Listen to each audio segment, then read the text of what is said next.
Hello बच्चों, स्वागत है आप सभी का जल मैथ्स क्लासेस में। और आज हम हल करने जा रहे हैं 2023 का सेट नंबर 4 dy।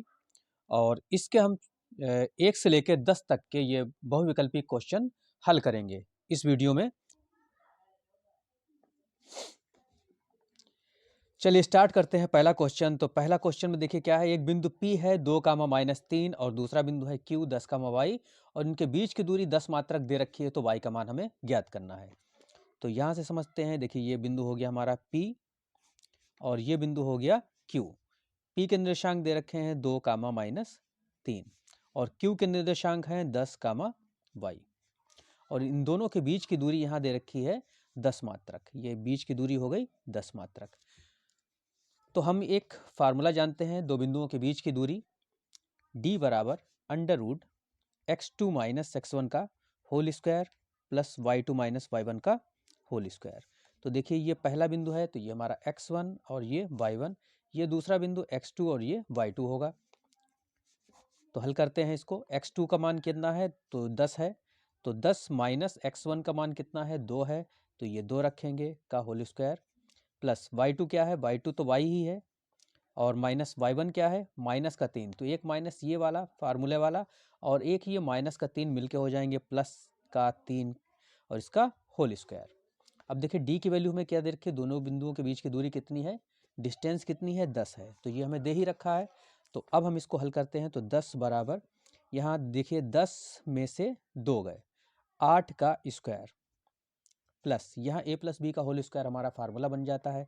तो हम इसको लगा देते हैं। तो a स्क्वायर प्लस b का स्क्वायर यानी b की जगह क्या है 3 का स्क्वायर और प्लस 2ab, 2 इंटू a की जगह है y और b की जगह है 3।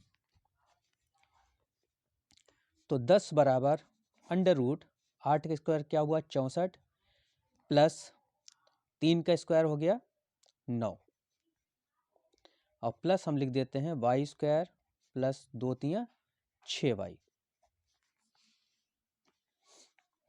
तो 10 बराबर इसको हम क्रम से लिख देते हैं, पहले y स्क्वायर आएगा फिर 6y और फिर जो बची खुची गिनतियाँ होती हैं वो हम लिखते हैं। तो 64 और 9 तो ये 73 हुए अंडर रूट। अब देखिए जब तक ये हमारा अंडर रूट नहीं हटेगा तब तक हमारा आंसर नहीं आ सकता। तो अंडर रूट कब हटेगा, जब हम दोनों तरफ स्क्वायर करेंगे।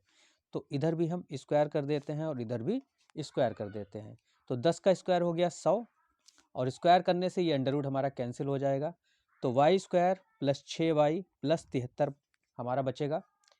तो गिनती को इस 100 को भी इधर ही ले आइए क्योंकि ये हमारी एक द्विघात समीकरण बनेगी। तो इसको हम लिख देते हैं y square plus 6y plus 73 और ये 100 भी हम इधर ही लाते हैं तो ये माइनस में हो जाएगा 100 और इधर क्या बचा हमारा 0, तो ये 0 हमने इधर लिख दिया, पलट के लिख दिया। तो अब हम इसको हल कर लेते हैं, आगे हल करते हैं। y स्क्वायर प्लस 6y और 100 में से 73 घटाते हैं तो माइनस का हमारा बचेगा 27 बराबर 0। तो देखिए अब 27 के ऐसे फैक्टर करने हैं कि घटा के ये वाला चिन्ह माइनस का लगा घटा के 6 आने चाहिए। तो 9 3 27, 27 के ऐसे फैक्टर करने हैं तो घटा के 6 आए, तो 9 3 27 हो गए, 9 में से 3 घटाएंगे तो 6 आएगा। तो y स्क्वायर प्लस अब हम यहाँ लिख सकते हैं 9y और माइनस का 3y। तो 9y में से 3y घटाएंगे तो प्लस का 6y आएगा और माइनस का 27 बराबर 0। तो यहाँ से कॉमन ले लेते हैं y, तो एक y यहाँ पर बचेगा और एक 9 माइनस ये 3 यहाँ से कॉमन लेते हैं तो y प्लस 3 नीम 27 होते हैं तो ये बराबर 0। तो y प्लस 9 और y माइनस 3 बराबर 0। तो इन दोनों को अलग अलग 0 के बराबर अगर हम रखेंगे तो y प्लस 9 बराबर 0 और y माइनस 3 बराबर 0। तो यहाँ से y बराबर माइनस का 9 और यहाँ से y बराबर माइनस का प्लस का 3 निकल के आएगा। तो हमारे जो आंसर होंगे वो ये दोनों होंगे, y का मान -9 और प्लस का 3। तो देखते हैं हमारे ऑप्शन में क्या है, माइनस का 9 और प्लस का 3 यानी विकल्प बी वाला हमारा एकदम राइट आंसर होगा। ये सवाल वैसे तो 2 नंबर में आना चाहिए था, लेकिन अगर विकल्प में दिया है तो लगाने के लिए इतनी कैलकुलेशन तो हमें करनी ही पड़ेगी। अब हल करते हैं अगला क्वेश्चन। देखिए अगला क्वेश्चन हमारा क्या है, कि एक पासे को उछालने पर अभाज्य संख्या आने की प्रायिकता क्या होगी। तो आपने पासा देखा ही होगा, लूडो में जो हम खेलते हैं तो उसमें पासा होता है और उसमें 1 से 6 तक की गिनतियां होती हैं, यानी कि 1 2 3 4 5 6 ये गिनतियां लिखी होती हैं।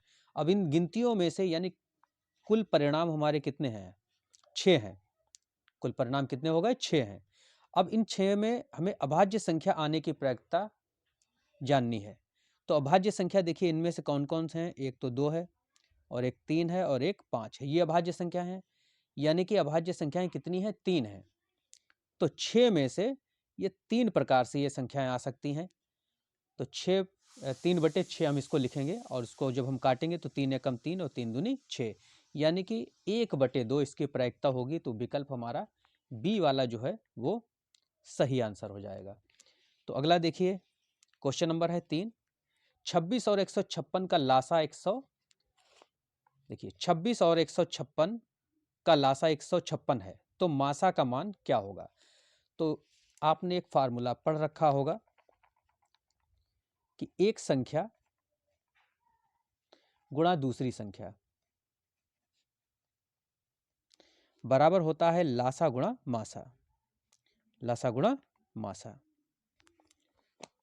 अब देखिए हमें क्या क्या चीजें दे रखी हैं। तो हमें लासा यहां पर दे रखा है, संख्या में दे रखी 26 और 156।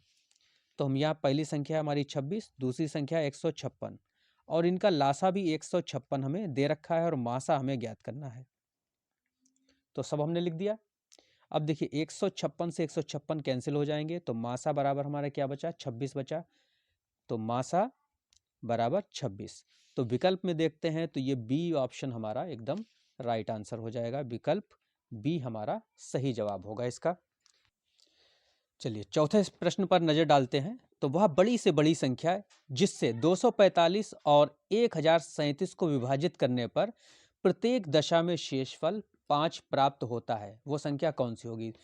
या तो आप इसको विकल्प से लगाकर देख लीजिए, 22 से भाग करके देखिए, 23 से भाग करके देखिए, 24 से भाग करके देखिए, जिसमें भी हमारा शेषफल क्या बचना चाहिए, 5 बचना चाहिए। दूसरा तरीका क्या है कि आप देखिए ये दो संख्याएं दे रखी हैं और हर दशा में, प्रत्येक दशा में क्या शेषफल बच रहा है, 5 बच रहा है, 5 प्राप्त हो रहा है। तो आप क्या कीजिए कि 245 और 1037 में से 5 को माइनस कर दीजिए। तो 245 में से हम 5 माइनस करेंगे तो बचेगा 240 और 1037 में से भी हम 5 माइनस करेंगे तो 1032 बचेगा। अब हम 240 और 1032 का मासा निकालेंगे, क्योंकि सवाल में क्या कहा है कि बड़ी से बड़ी संख्या में बतानी है और जब भी बड़ी से बड़ी संख्या की बात होती है तो मासा ही निकाला जाता है। तो हम 240 और 1032 के फैक्टर कर लेते हैं।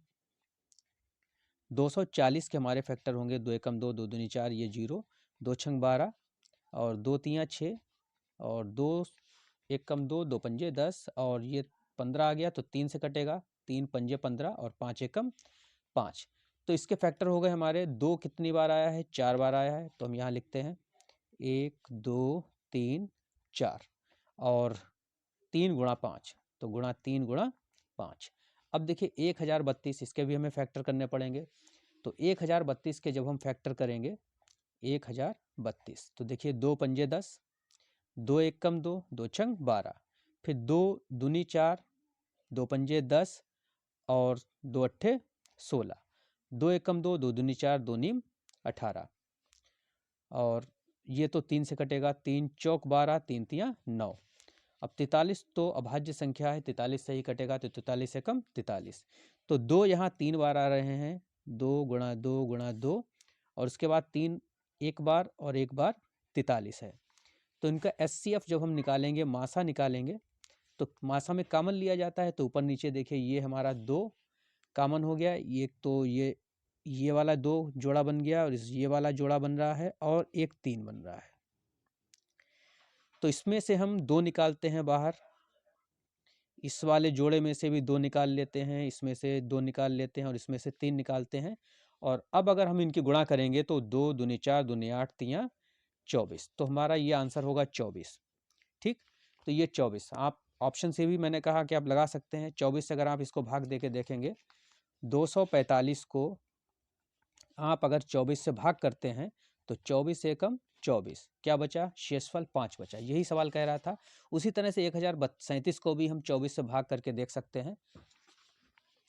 1037 को 24 से हम भाग कर सकते हैं। तो देखिए 24, अगर आप इस तरह से नहीं लगा सकते तो कम से कम ये तरीका भी ऑप्शन से आप ये भी सीख लीजिए। दोनों ही तरीके आपके लिए फ़ायदेमंद हैं।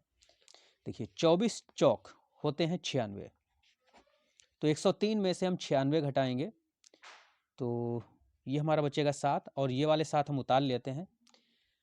तो ये 24 तियाँ हुए 72, और 72 में से अगर आप 77 में से 72 घटाएंगे तो बचेगा 5, यानी कि इसमें हमारा शेषफल ये 24 हमारा आंसर हो जाएगा, क्योंकि इससे भाग देने पर प्रत्येक दशा में हमारा 5 बच रहा है। तो विकल्प जो है हमारा सी वाला ऑप्शन सही होगा। ये सी विकल्प हमारा सही हो जाएगा।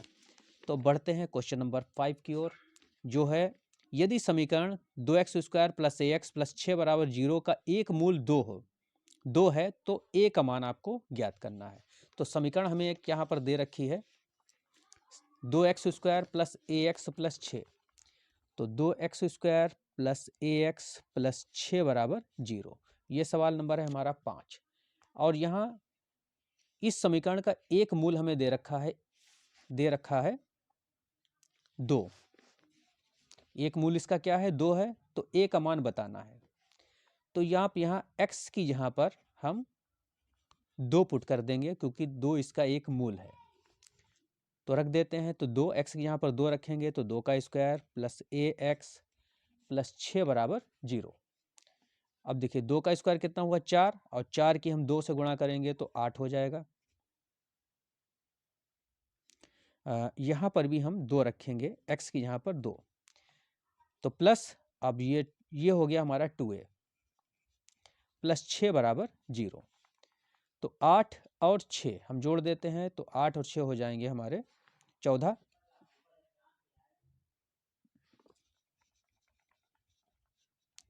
= 0। तो 2a बराबर, इस 14 को उधर ले जाएंगे तो माइनस का 14, और a बराबर हो जाएगा हमारा ये 2 सत्ते 14, तो -7 हमारा क्या हो जाएगा? आंसर हो जाएगा। देखते हैं विकल्प में कौन सा वाला सही है। तो -7 यानी डी विकल्प हमारा जो है इसमें सही हो जाएगा। तो अब देखते हैं क्वेश्चन नंबर 6। दो संख्याओं का योगफल और अंतर क्रमशः 8 और 2 है, तो संख्याएं क्या होंगी? तो इसको भी आप ऑप्शन की सहायता से लगा सकते हैं। देखिए एक ऑप्शन हमें दे रखा है 6 और 2। क्वेश्चन नंबर 6, पहला विकल्प है हमारा 6, 2, ये विकल्प है। दूसरा विकल्प है हमारा 5, 3, और तीसरा विकल्प दे रखा है 7, 1, और 8वां है 1, 2। ये हमें आंसर दे रखे हैं। तो दो संख्याओं का योग क्या है? 8 है, और इनका अंतर 2 है। तो अगर हम 6 और 2 को जोड़ें, योग का मतलब जोड़, तो जोड़ तो 8 आ रहा है इनका, लेकिन अगर 6 में से 2 घटाएंगे तो भाई आ रहा है हमारा 4। लेकिन सवाल कह रहा है कि 2 योगफल 8 आना चाहिए और अंतर 2 आना चाहिए, जो कि, तो ये वाला विकल्प तो हमारा सही नहीं है।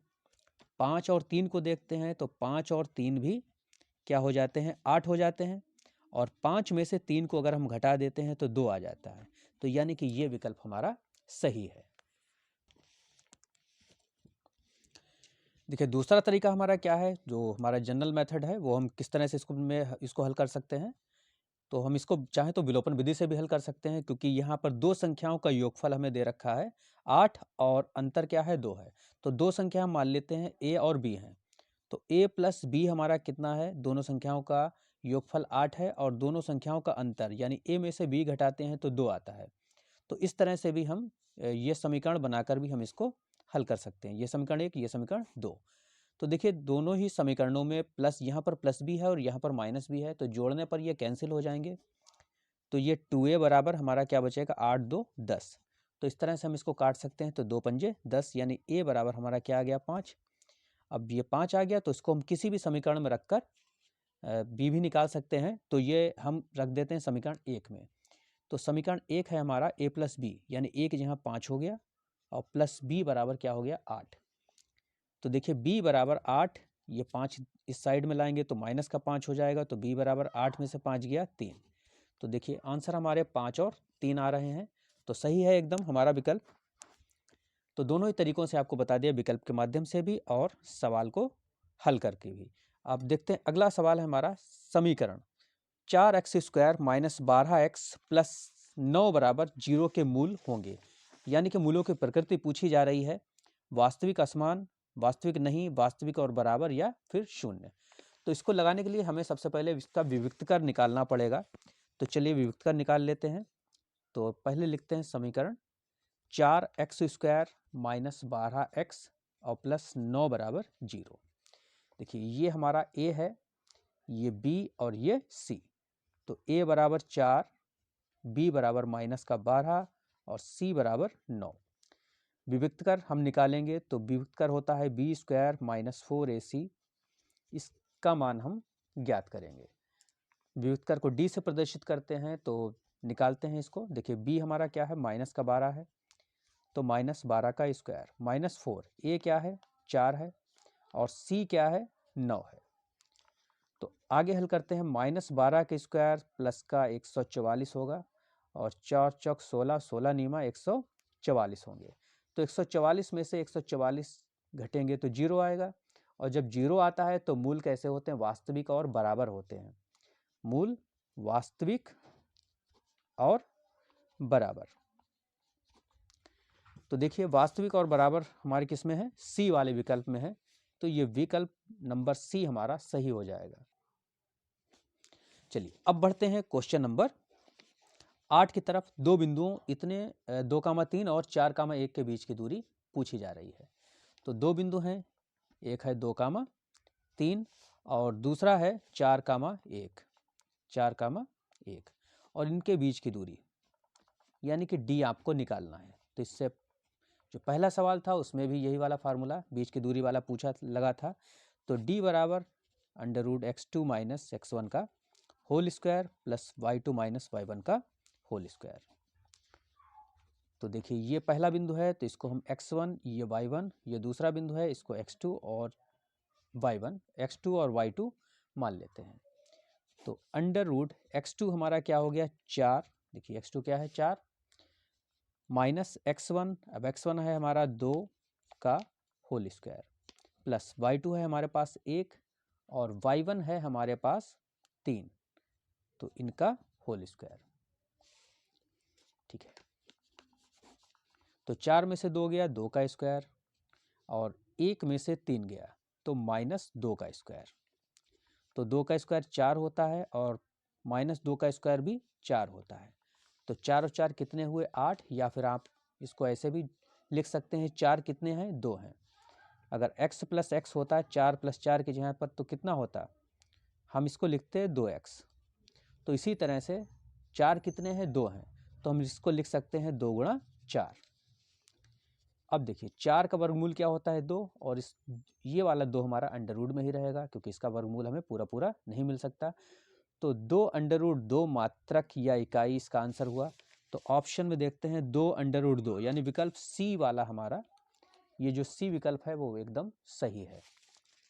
तो अब क्वेश्चन नंबर 9 की तरफ देखते हैं। तो यहाँ पर एक समीकरण हमें दे रखी है, द्विघात समीकरण है और इसका विविक्तकर पूछा है। तो 3x² माइनस 2x प्लस 1/3। तो 3x² माइनस 2x प्लस 1/3 बराबर 0 का विविक्तकर हमसे पूछा जा रहा है और यह है सवाल नंबर हमारा 8, सॉरी सवाल नंबर 9 है ये। तो देखिए ये पहली संख्या a हो गई तो a बराबर 3, दूसरी संख्या b बराबर माइनस का 2 और c यहाँ पर हो गया ये 1/3। तो a, ये b 2 और c 1/3 हो गया हमारा। विविक्तकर निकालना है तो विविक्तकर का फार्मूला होता है बी स्क्वायर माइनस 4ac बराबर, अब इसको हम हल कर लेते हैं। तो b हमारे पास क्या है, माइनस का 2 है, माइनस 2 का स्क्वायर माइनस 4 इंटू a क्या है 3 है, और c क्या है 1/3 है। तो देखिए 3 से 3 हमारा कैंसिल हो गया, तो 2 का स्क्वायर क्या हुआ 4, और माइनस यहाँ पर भी 4 एकम 4 ही बचा, तो विविधकर आएगा 0। तो विकल्प नंबर हमारा जो है वो हो जाएगा डी विकल्प, एकदम राइट आंसर हो जाएगा विकल्प नंबर डी हमारा। देखिए सवाल नंबर 10 में हमें एक ये त्रिभुज दे रखा है, एक चित्र हमें दे रखा है, तो ये हम बना लेते हैं। ए बी सी, और ये एक समांतर भुजा है, BC के समांतर ही ये लाइन है DE, और सवाल में हमें दे रखा है DB बराबर 7.2। तो ये DB ये वाला 7.2 है यहाँ से लेके यहाँ तक। AE हमें दे रखा है 1.8, AE ये वाला हिस्सा कितना है 1.8 है, और EC हमें दे रखा है E से लेके C तक 5.4। तो ये हमें दे रखा है DB 7.2, AE 1.8 और EC 5.4, और हमें निकालना है AD का मान पूछा है। तो थेल्स प्रमेय की सहायता से हम इसको लगाएंगे। थेल्स प्रमेय क्या कहती है कि किसी त्रिभुज में दो भुजाएं समांतर हों तो उनकी भुजाओं में अनुपात जो होता है वो बराबर होता है, यानी कि ये और ये भुजाएं समांतर हैं तो जितना AD उसी के बटे में DB, AD बटे DB बराबर AE बटे EC। तो AE बटे EC इस तरह से हम इसको लिखेंगे। तो देखिए AD तो हमें निकालना ही है, तो ऐसे ही लिखते हैं, और DB हमारा कितना है 7.2 है, AE है 1.8 और EC है 5.4। तो देखिए एक पॉइंट से एक पॉइंट हम ये कैंसिल कर देते हैं, और 18 तियाँ होते हैं 54, 18 एकम 18, 18 तियाँ 54। तो अब देखिए 3 से हम 72 को काट सकते हैं, 7.2 को, तो 3 दूनी 6, इसके बाद पॉइंट लग जाएगा, और 3 चौक 12। तो AD हमारा आ जाएगा 2.4, नीचे बचा है, इसकी तिरछी गुणा कैंची गुणा किससे करेंगे 1 से करेंगे, तो 2.4 बन जा 2.4। तो हमारा आंसर हो जाएगा 2.4। तो ऑप्शन में देखिए 2.4 सेंटीमीटर जो है वो C वाला विकल्प हमारा सही है। तो आज की वीडियो में ये 10 क्वेश्चन ही, और वीडियो अगर पसंद आया हो तो इसे लाइक कीजिएगा, और चैनल को सब्सक्राइब कर लीजिए, और ज़्यादा से ज़्यादा लोगों में शेयर कीजिए, और आगे के 10 क्वेश्चन नेक्स्ट वीडियो में आपको देखने को मिलेंगे। तो वीडियो देखने के लिए बहुत बहुत धन्यवाद।